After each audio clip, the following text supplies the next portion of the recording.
welcome to today's podcast. We have the wonderful Alyssa Garcia with us. Alyssa, how are you? I'm good. I'm good. Thank you for having me on. Wonderful. Before we even start, I have a message from Miss Miyu Yamamoto. She said, tell Alyssa I said hi, and she loves her toughness. Much respect. Oh, how sweet. That's from Miu? Yeah, from Miyu, yeah. Oh, how sweet. She'll be on a future episode, so. Oh, that's cool. Oh, that's an awesome message to hear. Yeah, I figured you'd enjoy that. Miyu's such a nice lady. I can't say enough good things about her. And a badass wrestler, man. She's badass, that's for sure. All right, well, we're gonna let's go ahead and just start at the top of your career, I guess. I understand that you were a wrestler in high school. Is this correct? Yes. I wrestled in high school and in college. Okay, and you got your nickname Tiny Tim from high school wrestling? Yeah, I did. It's kind of a funny story. It's definitely different. Most people have like these Alyssa, the like badass Garcia, or these like crazy nicknames. But yeah, I had really short hair in high school. I looked like a little boy. And there's this old character from Christmas Carol. His name's Tiny Tim. He's a little boy on crutches. He's homeless, and he's only got one crutch. And so my freshman year of high school, I dislocated my knee, and I was like 4'9" or 4'10". So I could only use one crutch because both of them I was too short to use. So I had one crutch, and I'm walking around with one crutch. And I come into practice just to watch, and my coach goes, "You look like Tiny Tim from Christmas Carol." So it just stuck. All the alumni, all the guys called me Tiny Tim. So it just stuck. This was in 9th grade? Yeah, freshman year. It was like, God, maybe like 2 months into wrestling. Wow. How many years ago was this? So was this 8 years? 10 years. 2009, I started wrestling. Yeah, so coming up 10 years. Yeah. Wow. Yeah, and so you wrestled all through high school? All through high school, yeah. And I did 2 seasons of college. Oh, where was that at? Cerritos College. It's also in California. It's actually a community college. Mm-hmm. And so it's only a boys league. So the lowest weight class is 125. And so I wrestled there for 2 seasons, and it was fun. I mean, I learned a lot, and I definitely had to grind it out, being, the lowest weight class being 125, and I was like 110 on the mat. So, Other girls there? Sometimes at the tournaments, most of the dual meets, it was only guys. But not at your school? Definitely not. Oh, geez. What was that like? At high school, my high school team was a co-ed team. So we had very few girls come in. They came in, it was only for a short amount of time. So I was used to it. And so when you went to college, are you from California? Yeah, I'm from California. And so when you went to college, what was your career goal? What were you looking to do? Because women's MMA wasn't vastly popular at that time. Yeah, you know what? And I didn't really grow up too much on like Pride and all that stuff. I really didn't. No one in my family really fought before. My brother had done an amateur fight as it was up and coming, But yeah, when I was in college, I really only went to college for wrestling because I wanted to compete still. But I didn't have the courage to leave California yet because I had a younger sister, and I was like, I don't want to leave California. But there's no girls teams. That the places they flew me out to go check out was Oklahoma and North Carolina, South Carolina. And if you're from the U.S. and you go from California to like Western states like that, it's like Costco is like the funnest thing to do. So I was like, no, I'm good. So I kind of just kept competing over here with wrestling college. And then my brother was like, dude, you should do jiu-jitsu. Like, there's nothing you're going to do with college, community college wrestling. I'm like, I know, but I just like to do it. And I have to be in school to wrestle there. So I was like, yeah, and so why did you only go 2 years?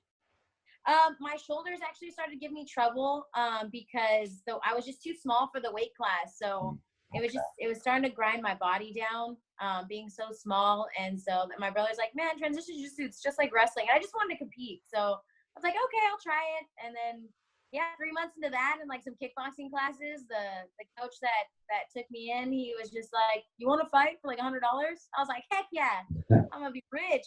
$100, let's do it, And so then you, what was your break that you decided to turn? Or well, you had some amateur fights, correct? 4 or 5? Yeah, I had 3 amateur fights. 3. Yeah, I went 3-0. But to be honest, I really just, they were just wrestling. I was just wrestling these girls. A lot of these girls, you know, it's very rare that you find, especially in the U.S., that you find female wrestlers, you know, wanting to do MMA. A lot of them were, you know, had a kickboxing background, boxing, or they came just from an MMA background. So I was just out wrestling these girls. I really wasn't doing anything technical as far as MMA. And so I went pro like 8 months into everything. And my coach at the time seemed like it was a good idea because there was no 105ers. There was none. All of them had already gone pro. Kira Batara was one of the last girls before that had went pro. And I was like, now there's literally no one to fight as an amateur. So they're like, well, it's 115 or 125. I'm like, dude, there's no way I'm going to do that. I'm too small. So we went pro in 8 months, and I regret it, but you know, it is what it is, and I'm at where I'm at now. And you regret it just because you felt like you should have used more experience, or? Yeah, I needed more experience. A lot of the girls that I was fighting amateur even had like, you know, a couple of years under their belt, you know, just training and stuff. And I was just like, I mean, I had wrestling, which is definitely, you know, I definitely was more experienced there. But as far as MMA, yeah, 8 months, my God, I didn't have much time to get ready for a professional fight. But I won my pro debut by armbar, and so I was like, you know what, I could do it. This will be easy. So I was definitely jumping into things quick. Your pro debut was in Bama? Yes, yeah, it was for Bama. And that was in California? Yeah, that was in Southern California. I was in the city of Commerce. And so who were your coaches? Who was your team at that time? Same team? No. I was actually at a team out of the city that I'm from, Whittier, California. And they transitioned me into CSW, where I met Josh. And then Josh left CSW. He branched out, and you know, he was the only guy in my corner there. So I was like, "You're my head coach. Where you go, I go." So he was coaching there already. Yeah, he'd actually been at CSW for a while. As far as back as I could remember, he's been at CSW for a while. And just about 2 years ago, he decided to branch out and you know, he had different ideas for the team and different goals. So, you know, no hard feelings. You know, we just had different ideologies on things. You know, before I skip over it, did you play any other sports in high school? I did. I actually, believe it or not, wrestling was the last sport I did before I stuck with it.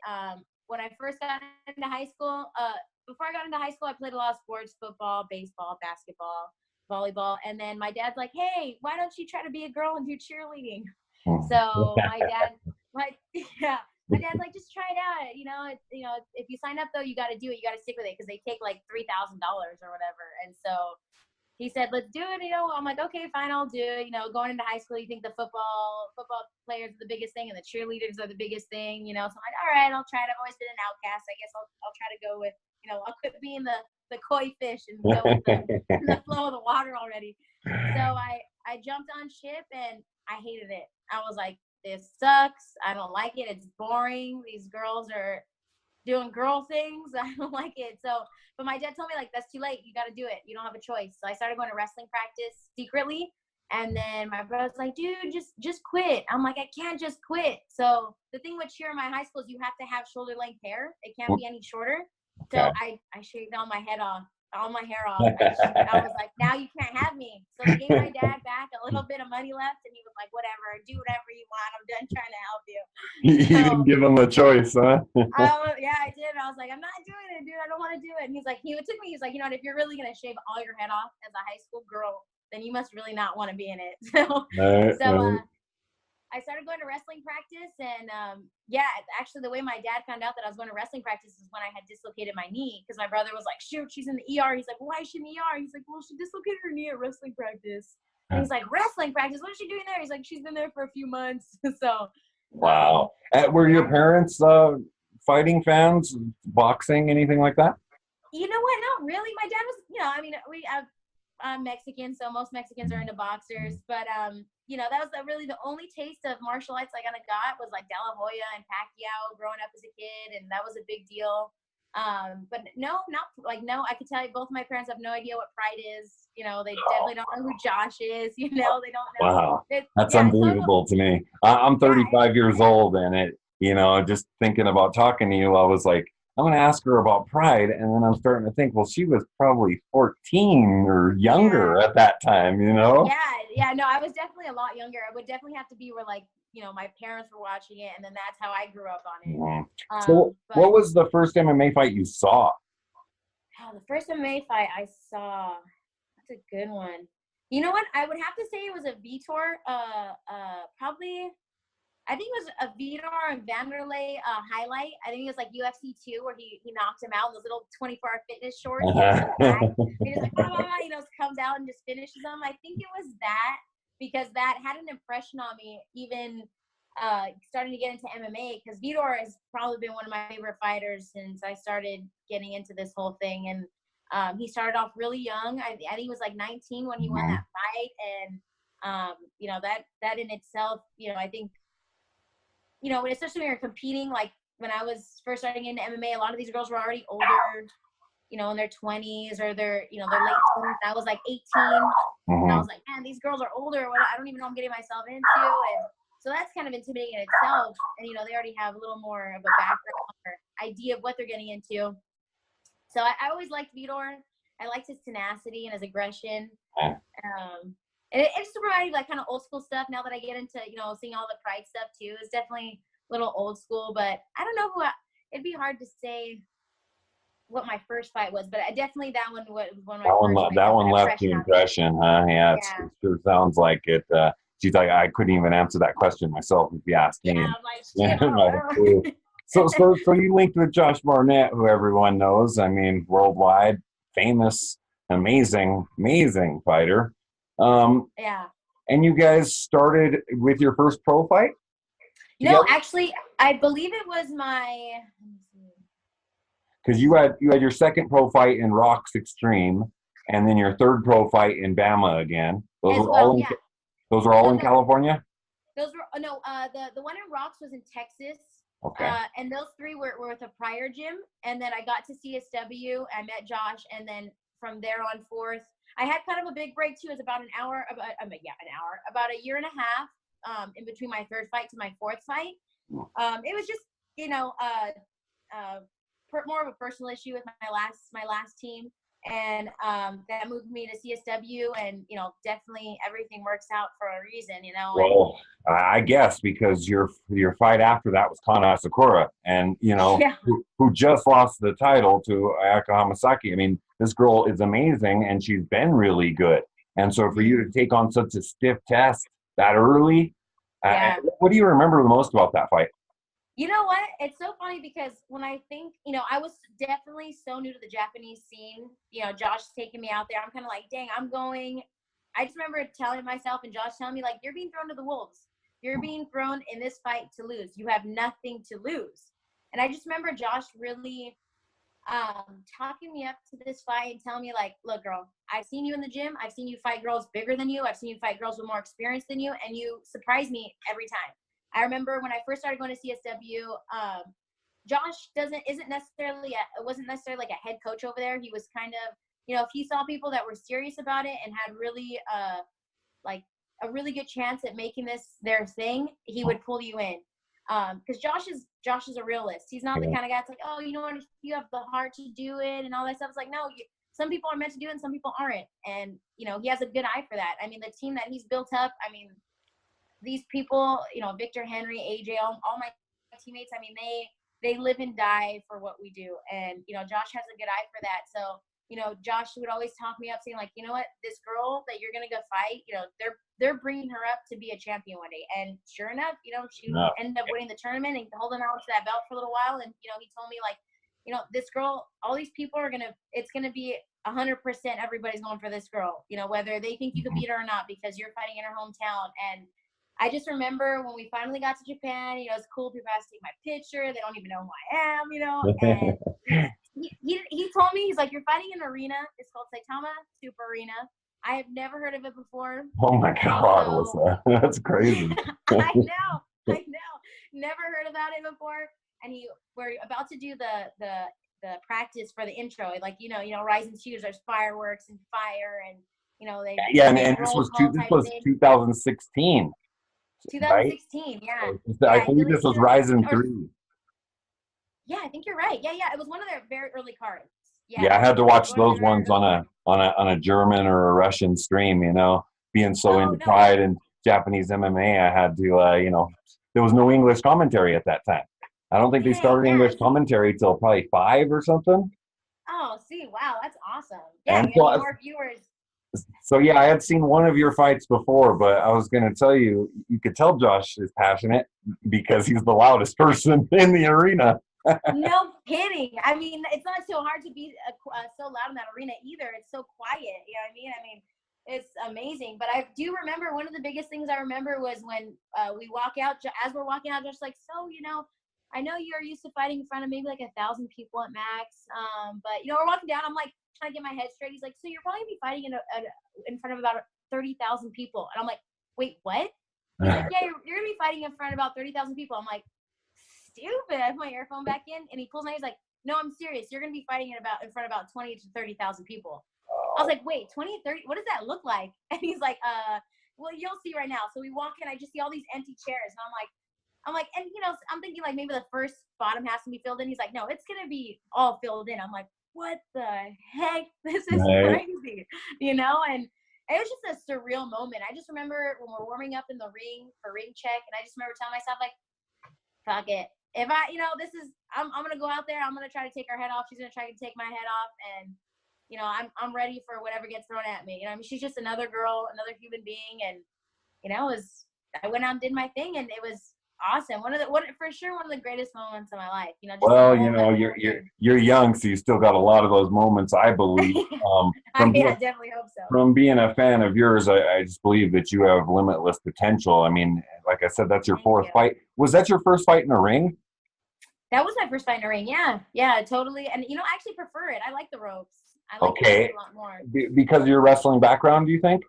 I think so. I think the cage, the reason for a cage is even depending, like even if you're the one trying to take them down or taking them down, that area where you can put your butt through, you definitely have way more leeway. And especially for wrestlers, like hips are the number one thing. When you're pinned up against a cage with your upper body, it's hard to move your hips. Not very much give to the cage. Yeah, not very much give, and you can't really stay on the ropes for too long because they move too much. Unless you're on a corner, you know, then you could be stuck there. But you can't really hold somebody there for too long unless you're on the corners. So I like the idea of like you kind of have to keep moving. You can't stay there, you know. So do you think that this is what would you have described your wrestling as? Catch wrestling, maybe? I definitely, since I've worked with Josh, I definitely come from more of a freestyle, like folk style wrestling. You know, coming from my high school wrestling. But since I've worked with Josh, definitely, I mean, I definitely have a lot of catch wrestling.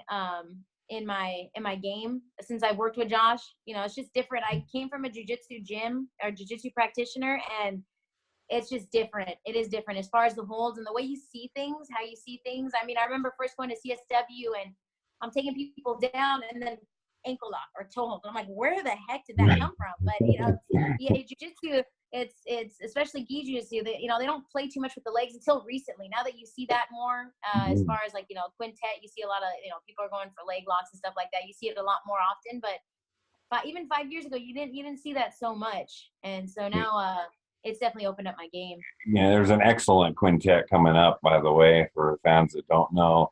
You also mentioned, you know, just fighting for the first time in a ring. This was also the first time that soccer kicks and head stomps and things like this were allowed, correct? Yeah. What was that like? I mean, did somebody tell you what weeks beforehand? Did you know? Or Yeah. When we got the contract, it was about a month out. When Josh's like, yeah, this is who you're gonna fight. Here's her video, this and that, and he's like, there's soccer kicks and stuff on the ground. I was like, heck yeah! I mean, I'd be down for headbutts and all that other stuff too. To be honest, I mean, the whole point of MMA is to be right. I mean, the closest thing to a street fight without weapons, I would suppose. You know, like Pride. I mean, you could pull hair and all this crazy stuff back in the day, and so I didn't mind it at all. I mean, that's what you should be worried about, right? Everything that person can do at any point in time. So, yeah, I was all for it. I was so excited. So I love throwing knees. Knees is definitely a big part of my game. So, there's a few times when Kanna was on the ground and I was like, boom. Yeah, lifting them up. You had a couple where you would actually drop the knee on her rather than just swinging it into her. You're seeing that a lot more now. That's so interesting. I just, to hear that story, because by this time everyone knew Pride, right? Oh yeah, no, for sure. Sorry about that. No, you're good. And so you're going into this arena. What the biggest arena you had fought in was what? A couple thousand people? Oh, if that. I mean, if that. I mean, maybe a couple hundred people, to be honest. You know what I Wow. mean? That's Wow. a couple thousand. That's me being generous, I mean, even that. It was, I mean, these small California shows, I mean, some of them, yeah, they're basically almost empty. I mean, it's family members and friends. I mean, you don't really have anybody else there. And to give fans a kind of behind the scenes, you get to go the day of the fight and practice in the ring. Yeah. So yeah, we do a ring check. They just basically want you to have a feel for the ring, because I mean, when they set it up, it's kind of like a fingerprint. It's always kind of different every time. There's little kinks here. It's never going to be perfect. Sometimes the canvas is different. The first time I fought, they had a lights in the. I think they still do. They have the lights in there, but it was a different setup. And so, like Ian McCall had got cut on his eyebrow because they had some sort of bordering.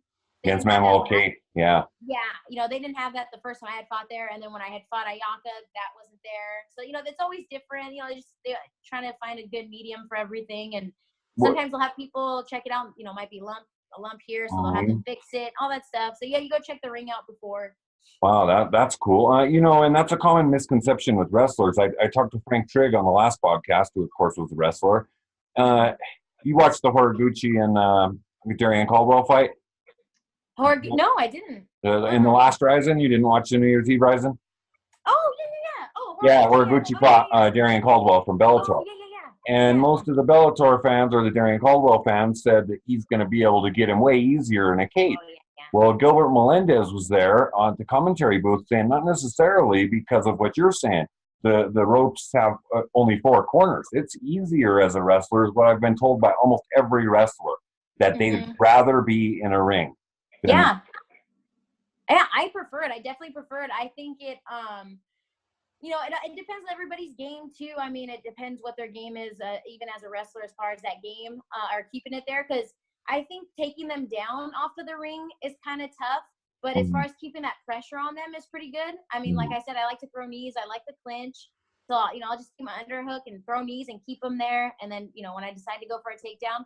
But, I mean, if you watch Kanna, she uses the ropes really well. She'll push in. So when it pushes back, she'll change levels and bounce off the ropes, basically. Yeah, exactly. So your knees are, I think, a staple of every time I watch you fight. You're throwing some vicious knees to the abdomen and sternum area, and I think that should be something people use more, because it shit hurts, No, for sure. And you know what?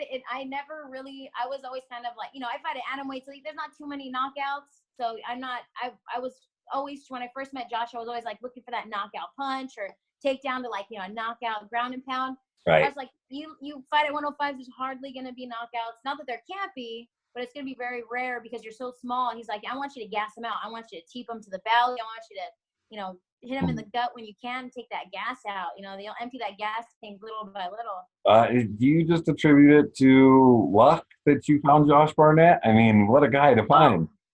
No, entirely luck. I mean, he comes from Washington State. I come from Southern California, Whittier, little city in California.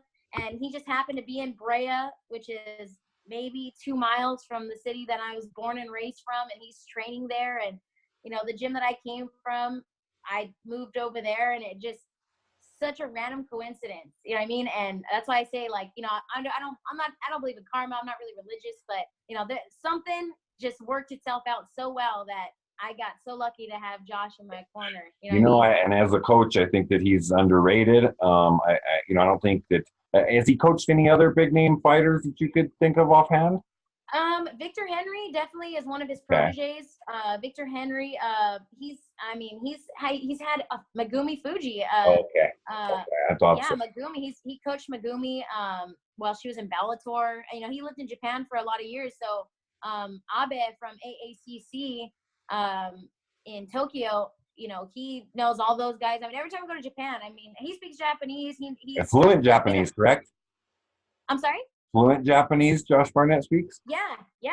No, he speaks. I mean, if I didn't have him with me when I was out there, I would not know where to go. Or I mean, you could ask Josh how many times I've been lost out there. That's what I was going to ask you, is what that's like, coming from California to, you're a young girl at the time going to Japan, totally foreign place. Yeah.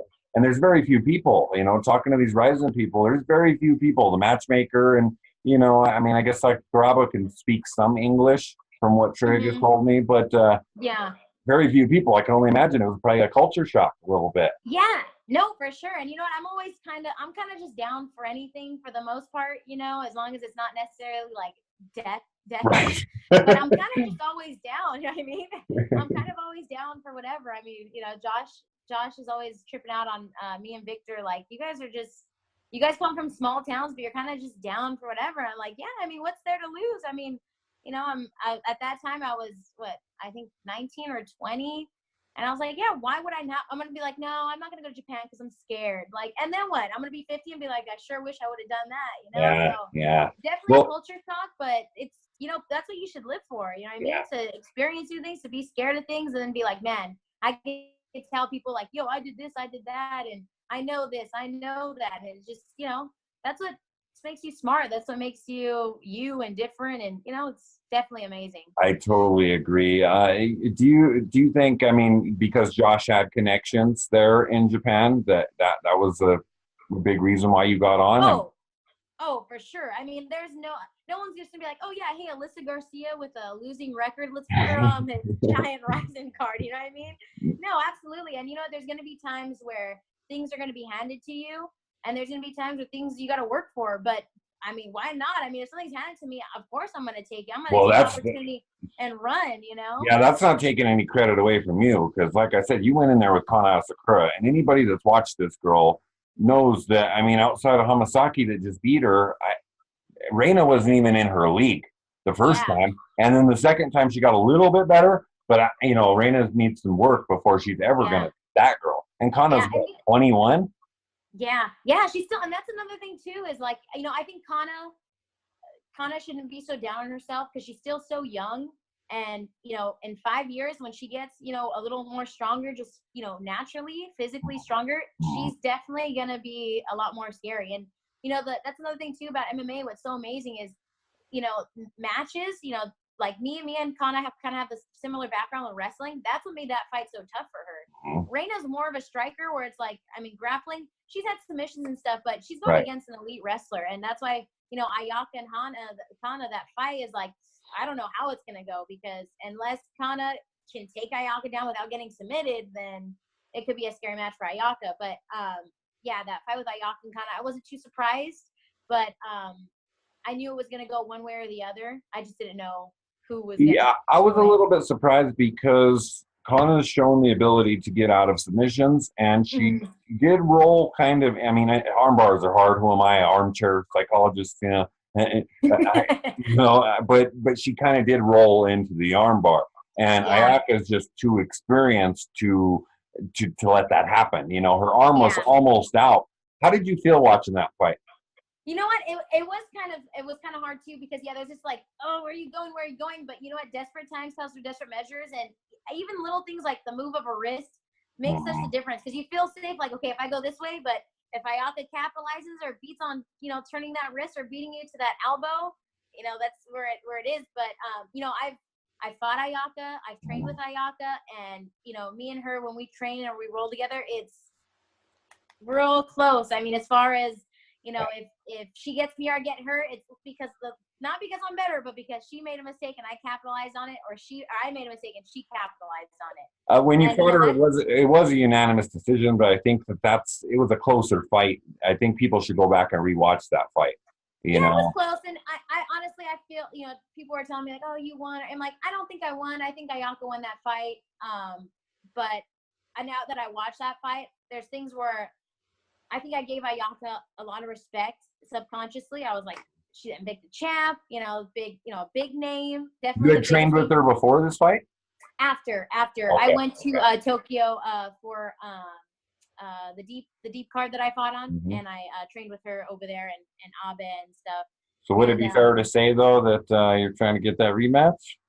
Oh, definitely. I mean, I love Ayaka, sweetheart. You know, they definitely. That's the thing about Japanese MMA too, is the respect is so different, and it, you know, it's hard to sometimes to be an American and be like, yeah, America, you know, because it's Right. like, man, these people, the respect that they have for one another, and you know, even for a foreigner, you know, they took me in, and it's just it's a beautiful thing, to be honest. It's, you know, you could be in there, beat the crap out of each other, and you know, someone's got to become a winner, but at the end of the day, we're all gonna die one day, and there's no need to disrespect people, you You know, know, that and that was a big reason why I started this podcast, is because I felt like Ryzen and Rise and Deep aren't getting the exposure that's needed.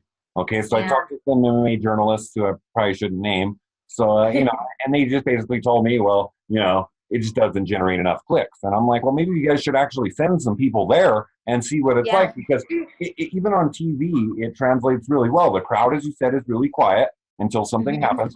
But the respect between the fighters, I mean, unless you got somebody like Cape stocking up McCall's head in the weigh-in, Oh yeah. normally you're still getting even respect from the Americans or a German or something. Japanese are just a different culture in that way. And it really translates on TV. There's something special about Ryzen, just as it was with Pride.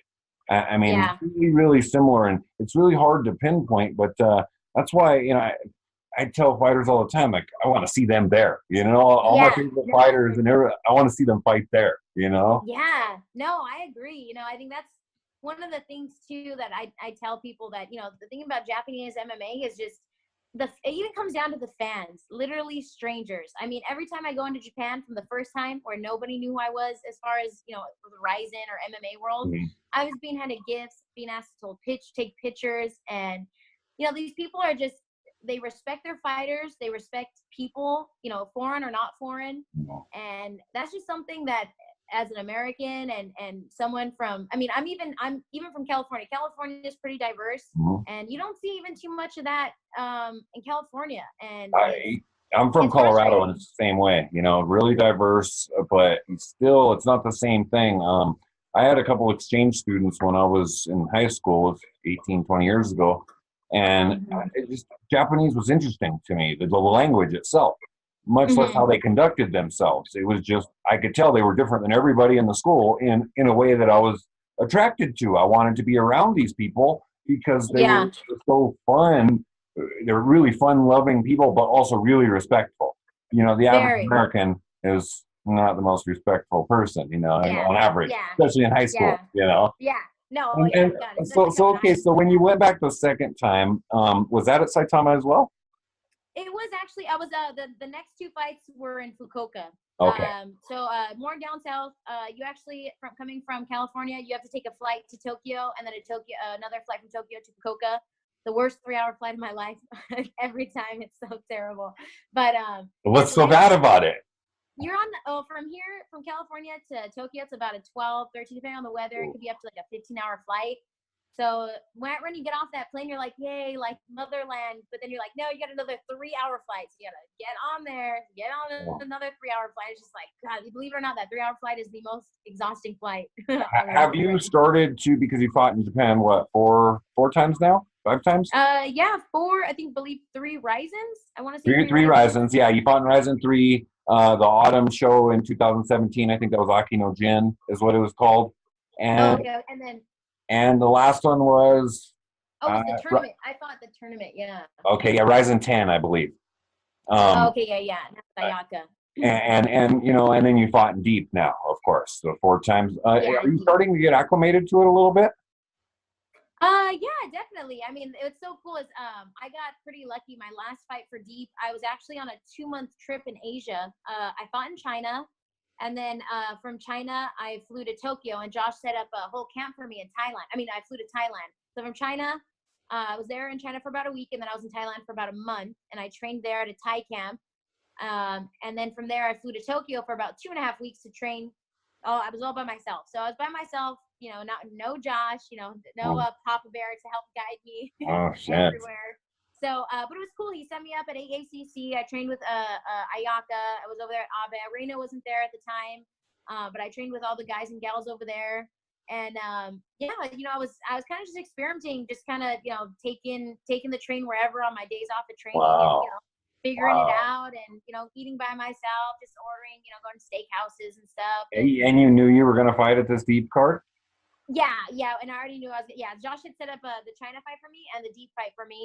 You know, I want to ask you about that China fight real quick. I'm sorry to cut you off. No, it's okay. It's not on some of the, I think, SureDog. It's not on some of your record sites. Why is that? I don't know. Josh had tried to. I don't know if he emailed SureDog or some of the MMA, like, because on some of them it is on there, and some of them it isn't. I'm looking at Tapology, and it is there now. Her name was Meow Ding. Yeah, but yeah, you're right. I don't think it's on SureDog. So if for whatever reason, I don't know. I don't know if there's like, if it's like a proof reasoning or what. But I know that that fight, when we got out there, no one was allowed in after all, because they had a typhoon warning. And so the thing with China is that after a couple of years they would have typhoon warnings, and you had the right to go out. But if you went after they did that, there was like mass not killings, but mass accidents, and people were getting hurt and killed in these you know, natural disasters. So they called a natural disaster at the fight that the arena we're at. So no one was allowed in as far as, you know, people who bought tickets and stuff. So literally when I fought at that card, it's empty. Wow. There's literally just the camera people and coaches, and that's it. So that might be a reason why. Maybe there weren't like a whole So almost opposite of the Saitama Super Arena. Oh yeah, entirely. It's more like a California show, to be honest. You know, hearing you describe the Saitama Super Arena, I mean, fans out there are just gonna laugh like I do, because this place is legendary. You know what I mean? Legendary. And I mean, I hope you get to fight there again, Alyssa. And I really hope so. So the loss against Hamasaki was in Rizin 10. Yeah. Okay, and that was your last Rizin. Did you sign a contract for that many fights, or how did that work out? No, we actually did single fight contracts, because I was actually still contracted with a US promotion called Combate Americas. And they fought. Basically, when we signed with them, we told them, because I hadn't fought for Rizin yet, but it was in the works. Okay. So Josh said, we'll sign with Combates, but we want her to fight in Asia. Give us Asia, because they had promotions in Spain and stuff like that. And they're like, okay, well, we don't have anything in Asia, so she can fight in Asia. And so when I signed that contract, they said, that's fine. You can fight contract to contract, but you cannot fight another contract deal with somebody else. Okay. You have to stay with us until you close it. So just recently, Josh closed that contract out with them, because they weren't fighting me anymore. So and we are, you know, my thing is I want to stay active. Right now I'm on like a 5-month break, so I want to get in there already. It's, you know, that's the hardest part, is playing the waiting game. So that's why we need you on this deep card here coming up in March. I need it. I want to be on that card so bad. You know, I think that there's maybe 1 or 2 fights announced for that card, female wise. Kanna Asakura is on that card. There's not, that card's not filled out. I mean, the deep portion of it is the males, but the females is not, from what I understand. And so, you know, maybe we could get some fan support behind you, because definitely, please vote or something. You know, your last fight in deep. I just want to ask you about this. It was second round that you. Okay, you hit the girl with the left hand. Did you know that she was wobbled? Right before the head kick. Yeah. So when I hit her, I felt it, and I seen her eyes. She kind of like a few times when I hit her with the cross, she had wiped her face, like she thought she was bleeding. So I was like, okay, I know she's self-conscious about what's on her face, or if she feels like she's cut. So I was like, all right, I'm going to try to kick. Josh could tell me kick the body, 1-2, head kick, 1-2, head kick. So I was kind of kicking the body and teeping a little bit, just because I know she was keeping her body open, because she was worried about her face. And so my other cornerman, Uchenna, my striking coach, he called out,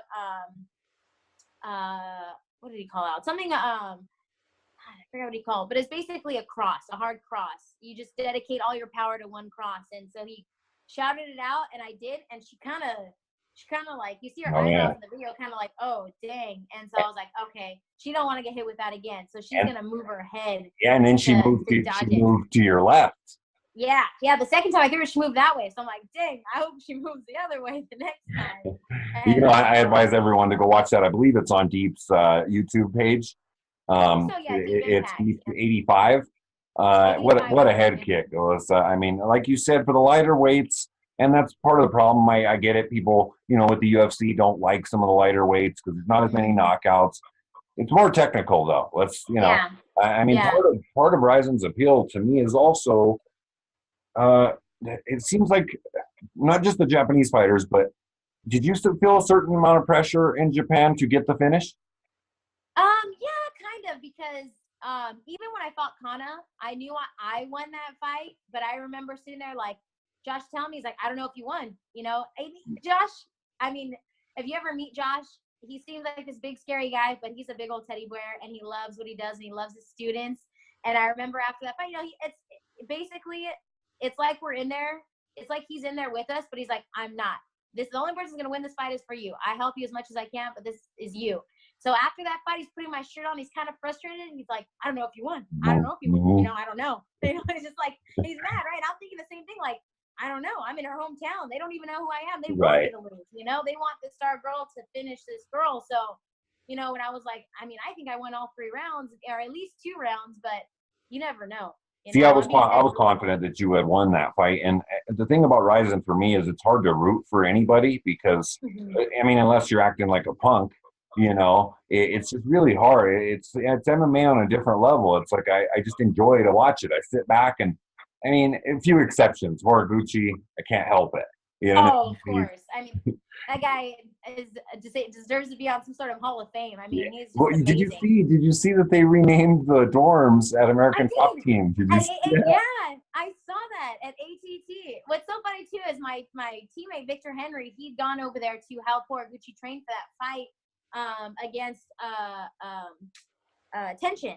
And I mean, Victor, I mean, we come from a room of 10 guys, you know, we're not anybody special, but Victor is for sure top dog in our room. I mean, he's basically team captain, and I can never see anybody. I mean, when we do competitions here, grappling or whatever, I can't see Victor ever losing or submitting to anybody. And he just told me, he's like, man, going Horiguchi, you literally cannot make a single mistake or you're dead. You know, and that's what MMA is, right? If you make a mistake, obviously the ref is there to stop it, but it's to death, basically. And he's like, man, there's just no mistakes. He's quick. He's everywhere. And now to hear Victor, my teammate, talk about that, I'm like, what? Someone beat you up? You know, someone was tough for you? Like, welcome to my world. How old is Victor? He's 30, I believe. Yeah. Okay, so he's still in his prime. Yeah, he's still got a little time. I mean, he's. I mean, you wouldn't think he was a day over 20, and he's not done that much different than I do. But as for you, how long do you plan on doing this, Alyssa? I mean, it seems to me like you're just beginning. I hope. Oh, absolutely. And you know what? I honestly, no disrespect to my last team or anything like that, but I feel like my career started in Japan, and I wish it did. You know, I wish it started with Kanna. It's just, you know, the team I came from, it's a great team and stuff like that, but it's a different breed of animals. Where I started with Josh and at CSW, it's just, I was around pro fighters and people who, you know, grown men that are crying in the room because of pain, or because it's just like, man, you're literally outworking yourself to where it's your mind telling you like, keep going or you stop. Right. And it's different, you know, and that's the amazing thing about MMA is, you know, it's definitely more, you know, people think we're unintelligent or we're these brute people, and it's like, you know what, it is more than, it's basically a chess game with your body. I mean, I'm sure people have heard that metaphor before, but you know, you definitely could go out there like an Anthony Johnson and knock people out, but it's only going to take you so far. And, yeah, you're going to get caught. Exactly. And yeah, so I wish I could say my career started in Japan and with Josh, but I'm just glad it did start, and it started when it did, and I definitely just started, but I could do this forever. I mean, Josh is 40 years old, and for a heavyweight, that's like 100 years old, you know? Right. So I can do myself. We're all hoping, maybe you could tell him, we're all hoping Josh fight in Rizin. You know, we're all just like, come on, Josh. I want Josh to fight again too, and I know he does too. But you know, Josh is one of the only big name fighters that really puts in so much time and money. I mean, I don't have to say this, but Josh doesn't take a dime from us, you know, not unless we make big money, you know, but Josh doesn't take anything from us. He doesn't. and not that it would be taking it from us because he deserves it. Right. He doesn't ask for it. He doesn't, the only thing he asks for us is hard work. He'll give us a list of like supplements. Like, I want you to buy this. He'll give us supplements. I mean, wow. He's literally team dad. He's Papa Bear. He's, the dedication he puts into us. The only thing I could do for him is to win and to try my hardest and do what I can. And, if honestly he deserves for me to die in that cage, need be. You know what I mean? That's what my goal is, and they always make fun of me because I always cry after I lose or I win. And I try not to anymore because they tease me so much. But, it's because, if I lose, I'm crying because I'm like, I let dad down. I let my coach down, dude. Like, he puts all this time and effort. He could be living his life partying, doing what he wants to do. And he's out here cornering little Alyssa Garcia, Well, oh, hello. Man, sorry about that. Hello, she's back. I thought, geez, maybe I took too much of her time. No, my damn phone died. I'm a fool. I won't keep you too much longer, Alyssa. You're nothing but generous with your time, and I definitely want to have you back on again. Can you turn your phone? Or your side? There you go. There we go. Yeah, perfect. All right, so I forgot where we were at. You know what? I wanted to tell you that that's why I wanted you on this podcast, because I hope you don't take any kind of weird offense to this, but you remind me of a Japanese fighter. In the fact that you cry after you lose. This is a staple of Japanese fighters. Almost every single one of them, they describe it as mortified. Is their interpretation, and you just don't see that a lot. I mean, I watch PFL and I watch Bellator, and it's not so much about honor in some of these organizations. And I get the feeling, even from you talking about it, that that's why you're reinvigorated with being in Japan. And so your career kind of did start there in my book, because I mean, you had a couple losses there, but two of your losses were in Combate, and then you had to go and fight Hamasaki and Rizin, and that's why. And now you're on a 2-fight win streak. Let's talk about that last deep card. What would you say the difference is in between that deep card and Rizin is? Because they're like a feeder promotion, correct? Yeah, a lot of the Deep Jewels girls usually go to Rizin, or you usually don't go from Rizin to Deep Jewels. Not that it's a bad thing, but if you're on Rizin, you usually came from Deep Jewels, especially if you're from Japan. But honestly, the biggest thing about it is obviously the production. I mean, they have Rizin has like the big, the fireworks and the big light up boards and all this crazy stuff, the big old ring. But yeah, there's not too much difference. Even as far as, I mean, the people aren't different. The people that are getting you ready, the people that are, part of the promotion, they're always thanking you and all these things. The locker room situation, it isn't too much different.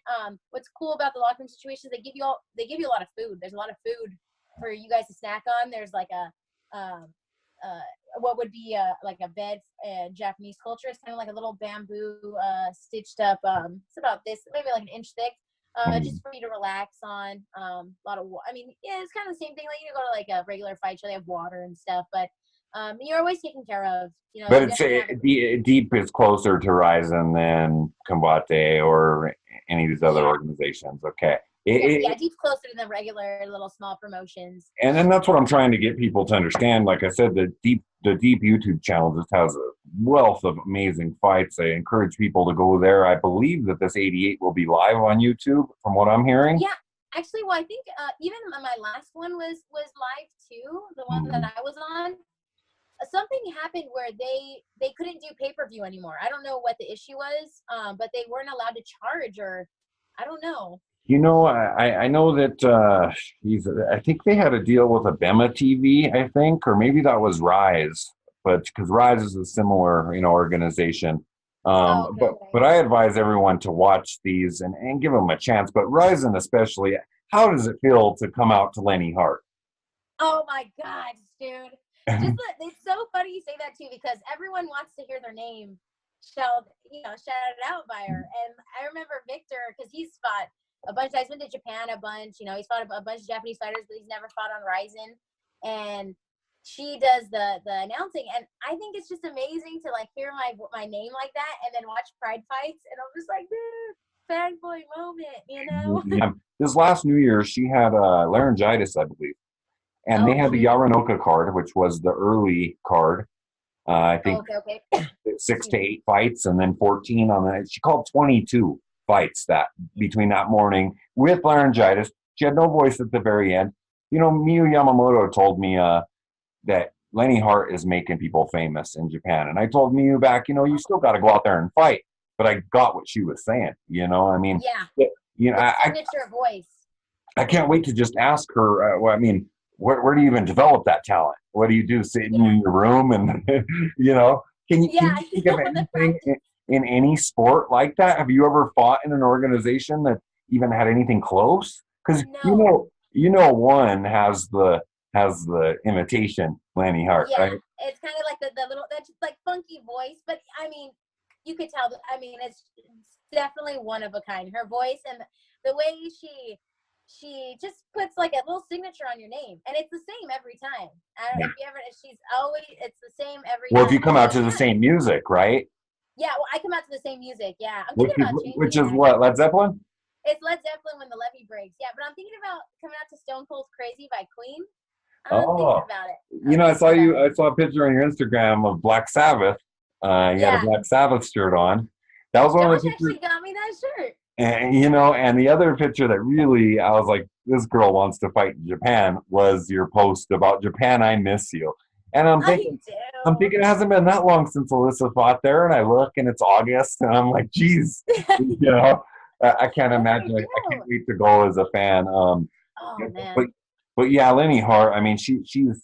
I talked to Frank Trigg and Showdown Joe about her, and nobody could say enough about this woman. I mean, if it's a rap song, she's real low sometimes. Her cadence changes, her tone changes, and I just, as a fighter, that has to be the biggest honor that you could possibly have.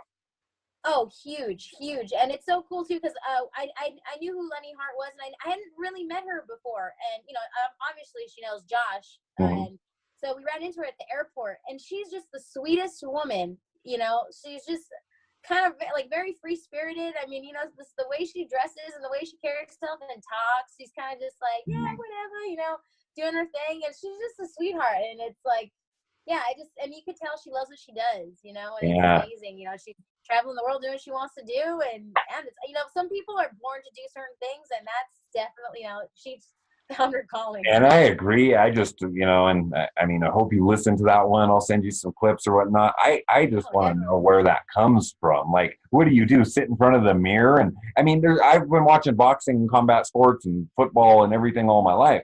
Nobody's even close. Yeah. Yeah. Nothing. No, for sure.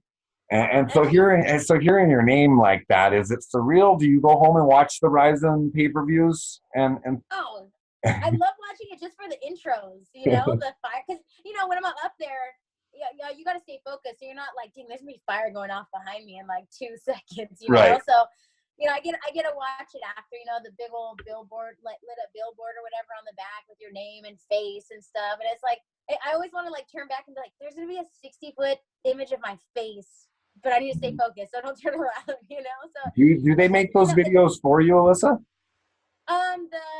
I can't remember the video they had done, which was pretty cool, was for the tournament. And it kind of had like the little like Japanese writing and like music in the background. They did that for the tournament. A lot of the clips came from previous fights, but they actually sent a crew over to the US at our gym, and they were filming. The Rizin guys were filming us there and asking me questions and stuff. And so, you know, they definitely, you know, they spend money just to, you know, get a little bit more, you know. You know, it's to a fan, it's a lot bit more. I mean, Rizin, a lot like Pride, is the only time I've ever wanted to fight myself, just watching those organizations, you know. No, it's pretty inspiring, you know, and I think that's the whole point of it is, you know, they put all these images and videos and music, and it's inspiring. I mean, I'd be lying to you if I saw, you know, the clips that they put of me, and I'm just like, dang, I want to go to Pride. I want to go to practice right now. You know, like I want to train. You know, I can't imagine. Like, you know, talking to Frank Trigg, he shouted me out a couple times. It's so inspiring. I watch these Rizins over and over, even more so than the Prides in certain ways. because I believe that they've stepped it up even another notch from Pride. I mean, we're 10, 15 years removed from that, but you said it adds a little bit more. I encourage all these fans to, I mean, there's Fight TV credits that they can get, to where they pay very little for these on their first purchase. People need to watch these Rizin cards. I mean, I've never seen a bad one, Alyssa, not one. Oh, totally. Yeah. No, and you know what? And you're totally right. I mean, I definitely wish, what was kind of cool. I mean, was the whole Tension Mayweather thing going on. It was cool because no one knows who Tension is or was. No one knew who, especially in the U.S. No one knew who Tension was in the U.S. I do. Nice. Yeah. Yeah. Oh, there's a Haraguchi Tension too. Yeah. Yeah. So, like, a lot of people did, especially in the U.S. were like, "What? Who's this Japanese kid?" I'm like, "Who is?" You'll be surprised. I mean, watch this kid's highlight video. He's 21. Like, dude. Let me ask you this, Alyssa. Go ahead. I'm sorry. Go ahead. It was hard too. Like, a lot of people were, I was rooting for Tension the whole time. I was like, he's gonna go out there and he's gonna kick his head off. And then I knew that they were gonna make the rules boxing matches. There's no way Mayweather's gonna have a kickboxing match with this kid, So, but what was cool is a lot of these people. I work at a bar too, so people were like, "Oh, who's this Tension guy? Who's this Japanese kid?" I'm like, dude, I'm gonna pull you up his highlight video right now, and you're never gonna forget this kid. Okay, he's 10, 13 years, 20 years younger than you, dude, and he's 20 years, 30 years younger than Mayweather. And it's as much as I didn't like the idea of Mayweather fighting a boxing match with Tension, I could appreciate it. Because a lot of these Americans. A lot of these people that don't know Rizin know what Rizin is, and they know who Tension is now too. Yeah, and honestly, it's someone like me. It's like I've been into this and trying to get people into it for so long, but it was a good way to really get people into it. Floyd Mayweather's fighting. My problem is that everyone thinks the fight was fixed. Oh, yeah. It's driving me crazy, Alyssa. I mean, barely anyone's talking about Horiguchi and Caldwell or Hamasaki and Kanna Asakura and, the fights that were real. Yuri Prohaska and Brandon Halsley, who kept trying to dive through the ropes. Did you see that? Yeah, dude. Oh, I didn't see that whole fight, but I saw the clips of it. I'm like, oh, God. You need to watch that whole pay-per-view. There was some amazing parts, and I think Frank Trigg was a little lit by the end of it. But and so me being a combat sports fan, I knew that Mayweather, being the diva that he is, I mean, let's just face it, he is. Everything's his way, like he said at the presser. I knew that it was going to take a little bit away from the thing that I love about Rizin, but it was going to bring eyeballs. I see why they did it. Perfect. I was just hoping that a Takada and Burbeck happened. Did you see that fight? Oh, no, I didn't see that fight. No. You need to pull that up on YouTube. Nobuhito Takada, the general manager. Have you talked to him at all? Does he speak English? No, I haven't spoke to him. I don't know if he speaks English. A lot of the Japanese people over there do tend to speak a good amount of English. I think because they get a lot of foreign fighters over there. Okay. But I don't know if he speaks a good amount of English. Well, you need to YouTube the fight. He fought Trevor Burbeck, who was the famous boxer. And the rules were, they thought there was going to be no kicks. And Takada just went out there and kicked the shit out of his leg until Burbeck ran out of the ropes. I mean, watch this and send me an email after you watch it. It's so good. It's so good, Alyssa. I mean, and then the Muhammad Ali thing. I mean, his knee was never the same after that Inoki fight. I mean, really? He had some blood clot going on in his leg, and his coach at the time was really against the idea because they knew that he wasn't allowed to. Inoki wasn't allowed to stand and kick, so he had to do like diving kicks, basically. Really? I didn't know that. Yeah. Well, there's some really good footage of that too. But you could see Ali's leg was really messed up, and he had a title fight. I can't remember who it was against, but he was never the same after that, ever. I mean, man. And you could attest to leg kicks. Oh my gosh, the Maria Oliveira fight, man. Let me tell you, that fight, I've never I don't think ever in a fight I felt pain. I felt pain after a fight, definitely 2 days after a fight, but I don't think I've ever in a fight been like, oh, is that pain?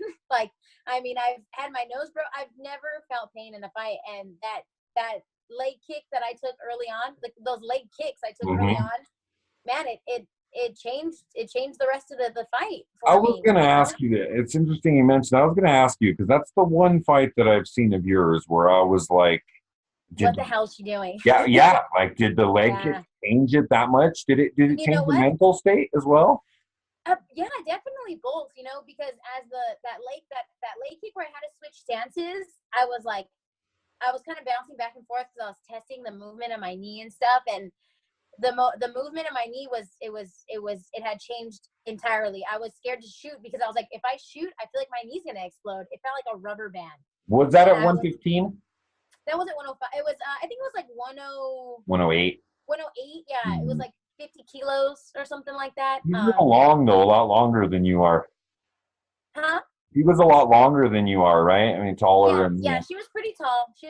But I mean, I think the tall aspect didn't necessarily, because in the beginning of the fight, I came out with a head kick. I literally went to go touch gloves and I just threw a head kick, and I felt good. I went for a nice blast double, but I ate a leg kick right at the knee, and I was like, oh shoot, and I just kept eating it, and I paid the price for it, and that changed the aspect of the fight for me, because my game plan was to take her down, ground pound, and submit. And man, the thing about Oliveira too that was crazy was most of her fights had finished in like 30 seconds, first round KOs, so we didn't see a lot of her ground game.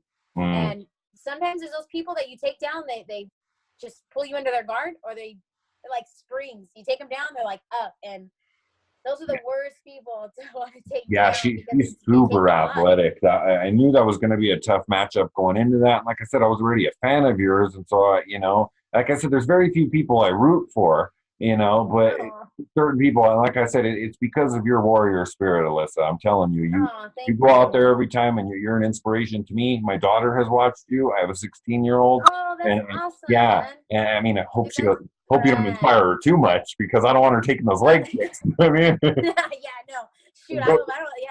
I learned my lesson from that fight for sure. Well, and that's what I had hoped would happen in the tension fight. It was just a couple leg kicks. Just give Mayweather a couple leg kicks, and he ain't never going back. And you're going out anyway. Just throw them anyway. I blame it on how dazed you were. Oh, I forgot. So, as a pro fighter, what would you say to the people who call fixed on that fight? You know what? It's saddening, because I don't think they understand the seriousness of tension, and that's what I would blame it on. This kid goes out there, and he's one of those people that would give his life in that ring. There's no way he would throw a fight like that, and I to be honest, I don't think it would even matter what they paid him. This guy is in there, it's just like I said, same thing. This is his calling. He's so young. He's went out there, beat people he shouldn't have beat. He's beat champions he shouldn't have beat. But it's just it's in his blood. You know what I mean? And there's no way he'd give his life before he throw a fight. And I tell people anyway, what would be the benefit of Rizin doing that? Wouldn't they want it to go 3 rounds? But if people watch that fight and actually analyze it, Mayweather's a professional boxer.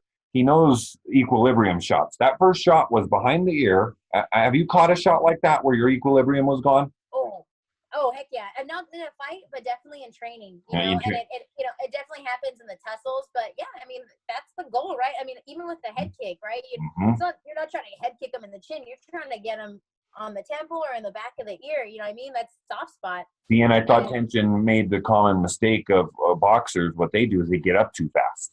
Their equilibrium's gone, and tension was overwhelmed a little bit. He admitted it in the post fight. And did you ever feel overwhelmed when you came out to the 30,000 fans? Did you have to stop and breathe? I mean, you know what? Actually, Josh is pretty good at making us feel at ease. The best way I can think about, like, when Josh talks to me is like, you have a daughter, so maybe like, have you ever, like, maybe you're showing her something you remember as a kid, a cartoon or a video game, and it's kind of nostalgic for you. Josh knows how to find that for us in the sense of like nostalgia, where it's like you feel real at ease and real calm, because it kind of takes you back to like your childhood. So Josh is really good at like, girl, you're going to go out there and you're either going to win or you're going to lose, but what do you want to do? You want to win, right? And, me and Josh have a lot of common as far as like our hobbies and like things we're into. So he'll talk to me about stuff like that, or play music I want to listen to. And he's real good at finding like that zen or that calm moment, and then we walk out there, he's like, we gonna fuck some girls. Oh, sorry, I don't know if I can say that. No, you're good. You're good. Oh,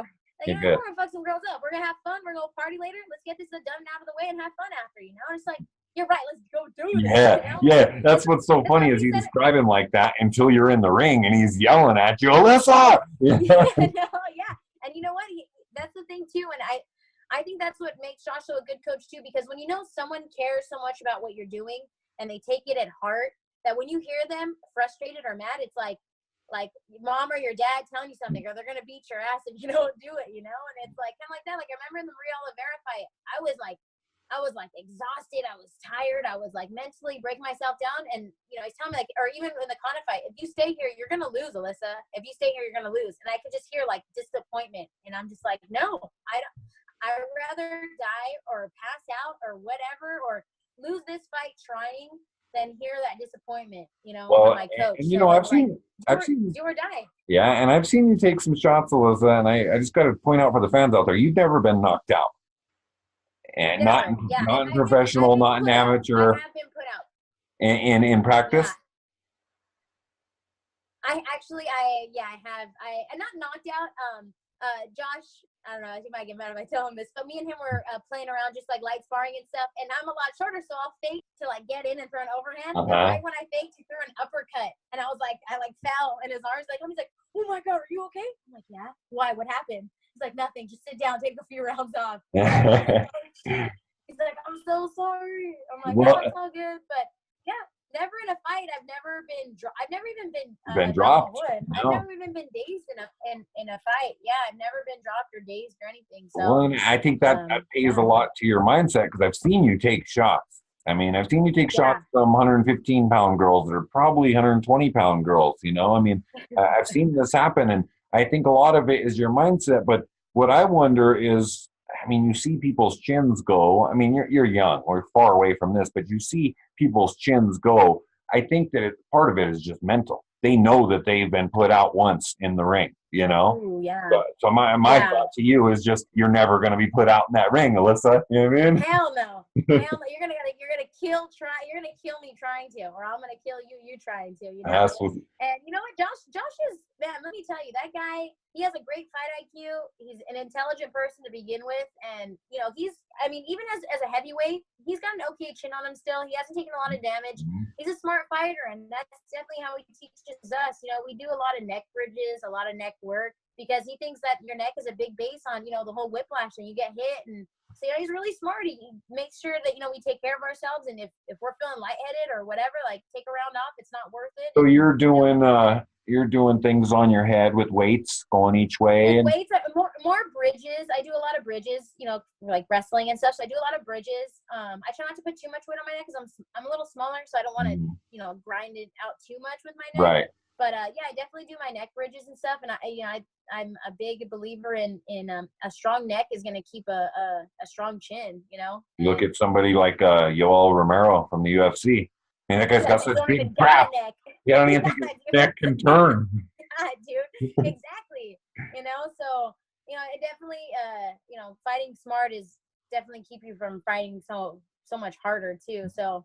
Well, I only got a couple more things for you, but I just got to point out that the reason I became such a big fan of yours was because of Josh Barnett.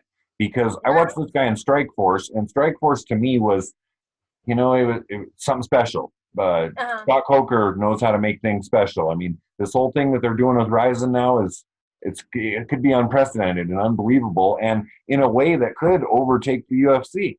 I would hope so. I would definitely hope so. But before we let you go, I got a couple questions. But let's get back to this deep card. What can the fans do to make sure that we get you on this card, Alyssa? Oh man. Well, as soon as this goes up, I definitely like to blast it on my social media, and if people could pass it around, to get me on this deep card, vote for Alyssa or whatever I gotta do. Yeah, I got some links that I'm going to spread around that'll be put on this video. I got email addresses to people. Do you have an opponent in mind?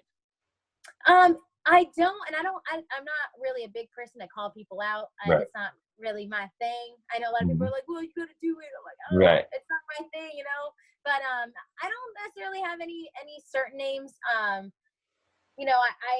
know there's a few girls that have fought for the title. I know, and there's a few girls that I trained with while I was in Tokyo from Hearts and Gods that have definitely want a title shot, and I I would love to fight any of those girls, even that I trained with. I don't have any disrespect towards them or anything.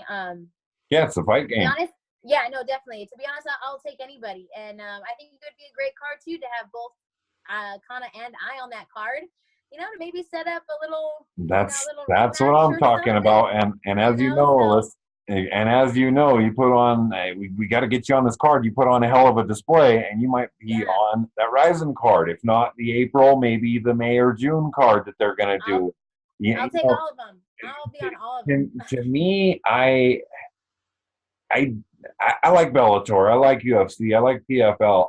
I don't want. I want to see my favorite fighters fighting in Japan, and it's not just the rule set though. It is all that we've talked about. It is the entrance. Sure. It's the personality that gets portrayed. Your personality gets portrayed from you walking down that ramp for a minute long, with Josh Barnett in your corner. I mean, there's just something else. Whereas the UFC, you don't even hear the songs. You don't. Exactly. And it's funny you say that, because a lot of things too is I think over here, and don't get me wrong, Tokyo is super high paced, fast paced, everything like that too.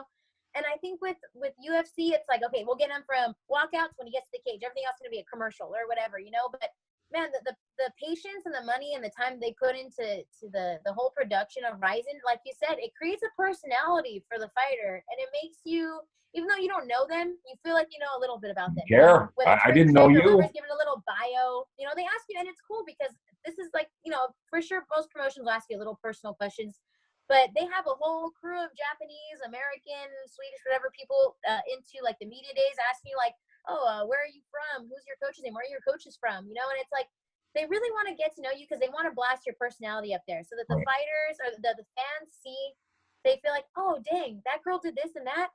That'd be cool. Or I did that. And, people think that, like, I don't know, maybe I just grew up fighting my whole life. But most people don't even know. Like, my family had no idea what MMA was.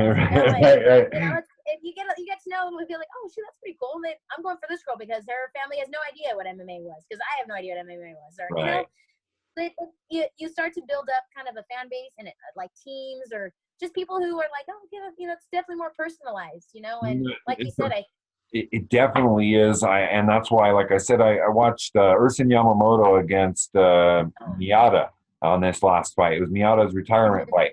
Hard to watch because I'm such a big fan of both guys, right? So it's like, I mean, I'm watching the fight, but there's no way I could cheer for anybody. Rizin is your son. I mean, I want this guy to succeed. He needs to pick up some wins. He's a really good fighter. He's developing really good. Oh, man. At the same time, I'm saying, Miyata's, this is his last fight. And he's a legend, and he obviously wanted to go out on top, He fought Kid Yamamoto all that time ago. And so I find myself doing that. And it is the personality, Alyssa. And that's why I think that, I mean, walkout music is such a big thing. I mean, I knew your walkout music just from seeing your face. Like that's how much the connect is there. And I can, it's the same as like Horiguchi. I know his walkout music, and I had never heard that fabulous song in my life, but I know Horiguchi, and so there's a certain connect there. Plus their little packages and their Rizin Confession series are unbelievable. Oh yeah, it's so cool. And see that even the time and effort they put into that, it's like it's honestly a Japanese. Sorry about that. Oh, you're good. Yeah, to be honest, like Japanese MMA, it literally is its own little world, and it's amazing as far as the kind of culture that they've created, within Japanese MMA, and just, and it's amazing. Sorry. Oh, you're good. But it's amazing to see, they can kind of create a culture for people like that, and even what I love too is people that have never fought or may never fight. They are still a part of the community. You don't have to be a fighter to be in the community that I'm a part of. You know, and in fact, most of them are. The community is built of non-fighters. People that every time I go to Japan, I have a man that brings me paintings or comic books created with me and Josh and stuff. And every time I try, I'm like, oh, I want to see what he brought me this time. He's brought me a magnet with my face on it. And it's like. These people aren't built up of the fighters. They're built up for the fighters, because of the fighters, with the fighters, and it's just an amazing little community that you don't see here in the States. No, and I feel the same with Deep. I watch those cards, and it's to me it's just a smaller Rizin show. They did the Rizin show in I don't know where that was. I don't think it was Yokohama. It was in August of this year. It was in a little tiny gymnasium. Rizin 12 is what it was. Yusuke Yachi headlined it. Yeah, he lost that fight. It was one of the fights where they're trying to get him to cut his hair because he couldn't see. You know, his hair's always in the. Okay. But anyway, I think it was 5,000 people, and I thought, okay, what kind of Rizin is this going to be? They still did it. They still pulled it off. Yeah. They didn't have all the lights and all the pyrotechnics. They still pulled it off. It still felt as a fan like I'm getting my money's worth. I will pay for every one of those pay-per-views until the day I die. You know, yeah, that's awesome, and that's why it's so good to see fighters like you wanting to go there. Because I don't think until you're there and you experience it, I don't think these fighters even know what you're talking about right now. No, you know? For sure. I mean, I'll tell you. I mean, if I was talking to me now before I came to Japan, I wouldn't even know either. I'd probably be super scared. I probably wouldn't even know I'd come out so excited or loving such a amazing culture and country. You know, and it's so funny because my boyfriend, I told him if I fight on March, I want to take you with me. And he's like, okay, cool. Like, what, you know, he's asking questions like, what do I expect? You know, I'm like, it's amazing. I mean, I sound like such a, like a fanboy or something. That's how I feel. But it literally is one of the greatest places I've ever been in my life. And I've been to Thailand, I've been to China, I've been everywhere around the world, but it's definitely left an impact on my life. And I do miss it. I miss Japan. I miss the people. And even, not even as a fighter, I miss Japan. I miss just going to be in Japan, eat, try, you know, do whatever. And it's just, the people are amazing. The culture is amazing. And you're right. I don't think you understand it until you experience it. Well, and you look at the Rizin 13 card where Horiguchi fought Tenshin, which, you know, yeah, Tenshin beat him, but it was kickboxing rules. I mean, yeah. To be honest, in MMA, Horiguchi's probably mopping him up, you know. I think you would have too. Absolutely. You know, but that's the difference between the skill sets. But I love that they also add the kickboxing element in there. That's quite amazing. You know, it really switches up the pace. The ability for fighters like yourself to be able to accept elbows on the ground, accept knees on the ground. That the crowd cheers. You hear that a lot. And it's amazing. You know, they announce all elbows. Dude, it's so crazy too, because one of the things that I realized, because obviously during the middle of my fight, I didn't get to hear too much of like when the crowd go ooh ah, but after my fights, you know, we get to see the fights and stuff after. It's dead quiet, but when you see something technical, and I'm not talking like a punch, I'm talking like he's working for a double wrist lock or something, so you can hear people go ooh ooh. I'm like, they know, they understand, they know what he's going for, even though most people wouldn't even know what's going on until it's already there, you know. Right. And I think another part is you don't have the jackasses that are all drunk in the crowd going woo, you know. Put him in a body bag, bro. Like, oh my god! Here am I with my American shirt on. I'm like, I'm just gonna zip this up real quick. Well, the last thing I'm going to touch on here with Rise, and then I got 2 fan questions for you. Is I mean, not with Rise, but with Deep. We're gonna put out some things. I'm gonna put out some things with this video. We got to get you on this card, Alyssa. I appreciate it, Zach, so much, man. I hope the fans could see that your spirit is there. You know, I mean, yeah, I'll settle for watching Alyssa Garcia fight in America, but I don't want to. You know what I mean? I don't want to see her fight in America either. And so we're definitely going to work on that. Like I said, you know, I'm going to really create something here, social media, just spread of this, and I'm going to get some emails to the fans. Speaking of the fans, one of the biggest questions I got for you was what is your favorite music? If you had to pick a couple favorite bands, something like that. My favorite band or favorite music, like genre? Yeah, you pick either. My favorite band would probably be Queen, and it sounds so corny because the Queen movie just came out, but I have a Queen tattoo. I've been a Queen fan since day uno. I love Queen. I'm a huge Queen fan. Queen tattoo on your back? It's on my arm. It's actually, it says, it's a Queen and pizza tattoo. It says another one bites the crust, and it's a reaper with a pizza sight. Yeah. It's actually Josh's like favorite tattoo. I got it, and he doesn't want me to ever get tattoos. He like hates it. He's like, it's just not look right. So he's like, I actually really like that one. That one's right. But I would definitely say Queen. I love Queen. I mean, I like rock and roll. I'm not really into like country music or like EDC stuff, like all that like stuff. But yeah, I like rock and roll. I like my oldies. I like oldies like Marvin Gaye. Some Yeah. Well, let me ask you, like, what is the tattoo on your leg? Your right leg? I have a Medusa. I have a scorpion. I have a Hanya. I do have a Hanya, and I have a Greek Sphinx on my upper thigh. Okay, yeah, that was okay. I have a few new ones. I have a few new ones since my last fight. You're going to be showcasing them here on Deep 88 here pretty soon. That's That's what I'm looking for. That's what I'm talking about. Do you have a favorite moment in Japan MMA, even if you weren't there? Ooh. Well, I'd want to make it where I was there. Favorite Japanese MMA moment. You're going to create the one where you're there, by the way, still. That's still definitely. You know what? I think my favorite, it's super random, but it was the first time I found Japan. I just finished fighting Kanna, and I felt like such a fanboy because Roy Nelson was there. He was cornering Keith Haring. I think he was cornering Keith Haring, and Crow Cop was there. Megumi Fuji was there, and I'm a big Megumi fan, a huge Megumi fan. And obviously I had to pretend like I was like, like, yeah, I know you guys are, like, it's like a little fanboy. But I was in Japan. We're in the back of the locker room. There's all these fighters walking back and forth, and I'm like, oh my god, I know who that is. Oh my god, I know who that is. And so I'm looking at all these people. I'm like staring at Roy Nelson. I'm like, and Josh and Roy fought in Japan in Saitama Super Arena for UFC Japan. So I'm like, I won. Even you. I'm just like in my head, right? So I'm looking at Roy Nelson. I'm like, oh my god, he's coming over here, and I'm like don't know what to do. So I'm like, oh yeah, whatever. Like talking to Josh, and Roy Nelson he's like, hey, can I take a picture with you? And I was like, what? He's like, can I take a picture with you? And he's like, oh my god, can I take one too? I'm like, is this real life right now? Are they asking to take a picture with me? Wow. So I was like, yeah, sure. Oh my god, all red, and I was like trying to smile without like my face twitching because I'm like screaming like right.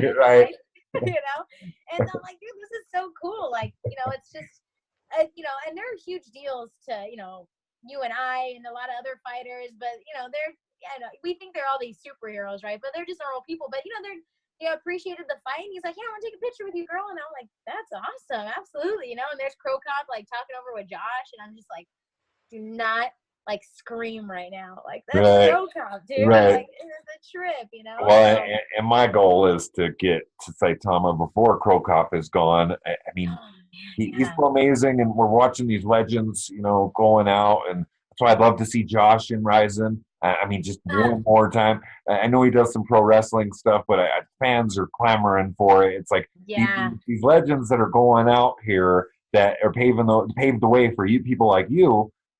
We love to see him. Yeah, and you know what? I know he'd love to retire in Japan. I know that would be really important to him. Because he has not retired, correct?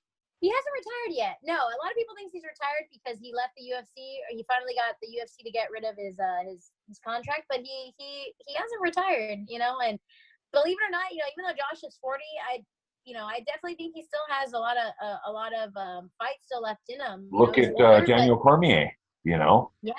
No, for sure. And Daniel Cormier didn't take a lot of damage in his fight career, and Josh didn't really take too much. I mean, the last thing that I could really think of as far as like a head trauma would be Travis Brown, and that really wasn't later in his career. And, I think, a fight, a couple more fights, he could do it. And I think he wants to, I don't want to speak for him, but right. I definitely think he would love to retire in Japan. I think it means a lot to him, I'm gonna reach out to him. I would love to just talk to him. I've been so thankful for your time, Melissa. I hope we can be back on after this fight that we're hopefully gonna make happen. We're gonna will it into existence. Man, yeah, definitely. I'd love to be on that card. Man. And the last question I got for you, real quick, is the last Deep show that you were at. Did you have your own towel? Did I have my own towel? Yeah. Like my own, like sweat towel or whatever? Yeah. You know how the Rizin and Deep have their own towels? No, you know what? Actually, I didn't. That I can think of. Josh usually has spare towels with him. I don't know what it is with him and spare towels, but he always has a spare towel with him, and it's usually like a metal towel, like I don't know, like a. Well, I was wondering because it was a red and black one, and you spoke Okay. to the ringside guy that was talking to you, and then Josh told you something, and you said something else, maybe in Japanese. Did you say something in Japanese at that show? Do I you remember did, that? but I can't remember word for word what it was. I said, I think I don't know what the towel was for. I can't remember. I don't know if I there was anything. I see these towels, and they got, I mean, like mine here, they got different sizes, long ones, short Yeah. ones, little tiny. Yeah, You I know think what? They usually, like at Rizin, they usually give you like a little care package. It has like a towel or two, a T-shirt, a little booklet that you're in and stuff. And I'm trying to remember if we got a towel. I don't know if we got a towel, but Josh always takes towels. I don't know. I swear, I don't know what it is with him and little towels. But he always has little towels like for blood and stuff like that, and sweat or whatever. But I can't remember if there was any significance to the towel. I just remember saying like "arigatou gozaimasu," and I don't know if I said anything specifically to the towel. I don't know if you wanted. I don't know. I couldn't tell you. yeah, It's I so just hard too because you have literally after the fight, you have like 10 minutes of okay insanity because your mind's all over the place. So like people spit, throw their mouthpiece, and it's like okay, that's okay because you have your 10 seconds of insanity after a fight. So right, your mind's right, kind of all over the place. But I can't remember. I can't remember. And the last thing I got for you is after you fought in especially Rizin and Deep, these Japan promotions, do you stay there and watch the fighters? Do you watch the rest of it? Yeah, for the most part, I do. Unless I'm injured and I'm like, oh, really achy. Like for the Maria fight, I did, but I watched it from the back on the TV because I Okay. was icing my leg. But yeah, I usually stay for the fights because I definitely want to see. There might be some historical moment, and I want to be like, I saw that shit live. And so you haven't been to a Japanese event that you weren't fighting in? No, not that I can think of. I've been to a Thai event that I wasn't a part of. Um, but I don't think I've been in Japan for a fight that I was not at.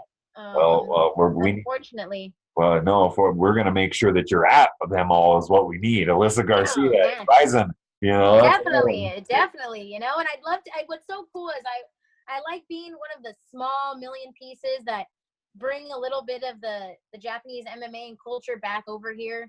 I mean, even people, my boyfriend has no idea. He doesn't fight or train or anything like that. So it's nice to give him a little bit of that. And he's like, oh yeah, I remember seeing that tension guy, you're talking about. I'm not going to fight Mayweather, and so it makes me happy to know that I could bring a little bit of that culture over here and stuff. And, after you're all fangirled out over there. yeah, it's huge, and we got to throw appreciation, to you too. Cause these podcasts, with people, especially foreigners fighting in Rizin and stuff, you speak English, so it's nice to, I could post this and people are going to see it and stuff. And, I got to throw appreciation at you too, because it makes a big difference, for people, I want to be able to fight in Japan more often. And this, believe it or not, makes a huge difference. So, getting it out there and I appreciate it so much, Alyssa. We're going to have Miyu Yamamoto on this podcast next. Like I said, Lenny Hart. I got some big guests coming onto this podcast, and so I've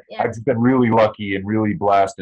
And like I said, part of it is the show. Some of the people just watched my intro of the last one, and they were just impressed by that. But that's just awesome. Inspired by the Japanese culture for me. Yeah. That's why I asked you about the towels, because the Asakura brothers, Kai and Hikaru, they had some towels that they must have had from Road FC, and they just had a crowd of people with these towels. They bring their own people to these events. 30, 40 of their guys come, and next thing you knew, Rizin made a towel that was almost just like this, but with the Rizin logo. So something to think about, Alyssa. Yeah, and that's a thing too, because like Sakuraba, he's got his own little towels.